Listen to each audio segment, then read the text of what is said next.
Welcome to the weekly market wrap-up. I'm Hannah Bernard.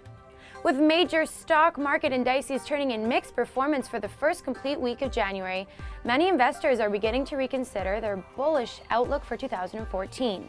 Should we expect a slower moving equity sector, or are the markets simply shaking off a holiday-induced hangover? The markets took a second consecutive day of losses on Thursday, with the Dow Jones closing to 16,444 points and the Nasdaq dropping just under 10 points. However, the S&P 500 pushed slightly higher by the thinnest of margins, closing up to 1,838. Turning to Canadian stock markets, the TSX remained relatively unchanged from last week as traders wait for Fed taper clues. The TSX edged up a bit on Thursday to close at 13,629. The TSX Venture moved up slightly on Thursday to close at 956. Over the last 6 days, all investment sectors declined on average, with only healthcare and financials showing improvement. In the home furnishing sector, even despite an alleged recovery in the real estate market, earnings were significantly below expectations, as Williams-Sonoma, Pier 1 Imports, and Bed Bath & Beyond absorbed heavy losses, dragging down the benchmark S&P index.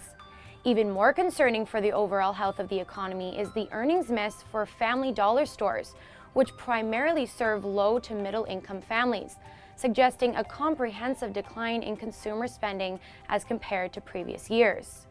So far, our prediction from last week is holding, and a slow year in equities and perhaps a strong correction is likely for 2014. Let's turn now to winners and losers and our picks for the week. The winner for this week is Yelp Inc., ticker symbol YELP. Yelp was one of the hottest names traded in the New York Stock Exchange this week, with shares moving up over 16% since Monday, helped in large by a price target upgrade from JP Morgan. Although the popular online information guide has lost money over recent years, analysts are expecting a turnaround for 2014, citing the success of Yelp's promotional sales across diverse industries. The loser for this week is the Container Store Group, ticker symbol TCS. Shares dropped nearly 15% midweek despite an earnings report which featured revenue gains of 7.3% and same-store sales gains of 4.7%. Investors took into consideration other factors, including a drop in foot traffic and lower forecasted sales, as reasons to be cautious following an incredible run in market valuation since its $18 IPO.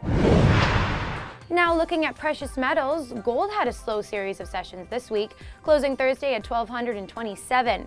The bears unsuccessfully failed to do significant technical damage to the bullion chart, and overall, the market has been trending higher after bottoming in late December. Silver also had a mediocre week, closing at $19.56.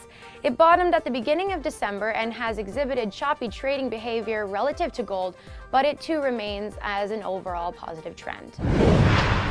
Palladium ended Thursday's session unchanged from the prior. Of all the precious metals, palladium has the best potential to make strong gains, with the industry experts citing increased demand in the face of unstable supply sources. That's enough about this week. Now let's turn to BayStreet.ca's look at the week ahead and a snapshot of what analysts are forecasting for companies whose earning reports are coming out next week. Here are 3 U.S. stocks to watch. First up is JP Morgan Chase, with an EPS forecast coming out on Tuesday of $1.31. Morgan was in the news in mid-December when it announced it was committing $15 million toward workforce readiness and demand-driven training in Chicago, as part of an unprecedented 5-year, $250 million global New Skills at Work initiative. Next up on Thursday is Goldman Sachs, which comes out with an EPS of $4.15. Also on Thursday, Intel Corp comes out with their EPS estimate of 52 cents.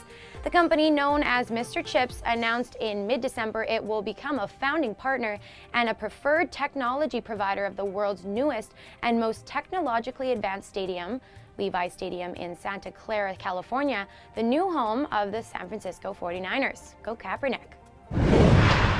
Checking in on Canadian stocks to watch next week.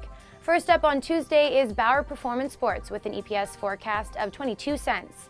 In December, such hockey stars as Patrick Kane, Jonathan Toews, Alexander Ovechkin, and Claude Giroux helped Bauer unveil a revolutionary new line of hockey equipment, gear they'll likely be wearing during next month's Sochi Winter Olympics. Also on Tuesday is Virginia Mines Inc. with an EPS estimate loss of 3 cents.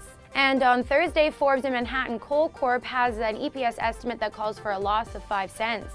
On the last day of 2013, Forbes and Manhattan secured the offer of a significant funding package of up to $19 million US to be used for general working capital in relation to Forbes' coal operations in Dundee, South Africa, as well as to facilitate the closing of the company's Toronto office.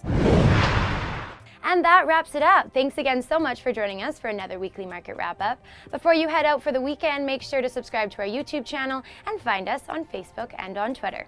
For Viral Network News, Cross the Street, and BayStreet.ca, I'm Hannah Bernard.